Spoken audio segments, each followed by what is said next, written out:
بسم اللہ الرحمن الرحیم۔ السلام علیکم ورحمۃ اللہ وبرکاتہ۔ حوض کوثر پر پہنچنے والا محروم نہیں ہوگا۔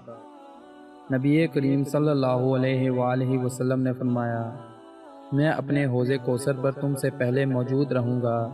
جو شخص بھی میری طرف سے گزرے گا وہ اس کا پانی پیے گا، اور جو اس کا پانی پیے گا وہ پھر کبھی پیاسا نہیں ہوگا۔ اور وہاں کچھ لوگ ایسے بھی آئیں گے جنہیں میں پہچانوں گا اور وہ مجھے پہچانیں گے، لیکن پھر انہیں میرے سامنے سے ہٹا دیا جائے گا۔ صحیح بخاری حدیث نمبر 6583۔ اللہ پاک ہم سب کو احادیث مبارکہ پر عمل کرنے کی توفیق عطا فرمائے، آمین۔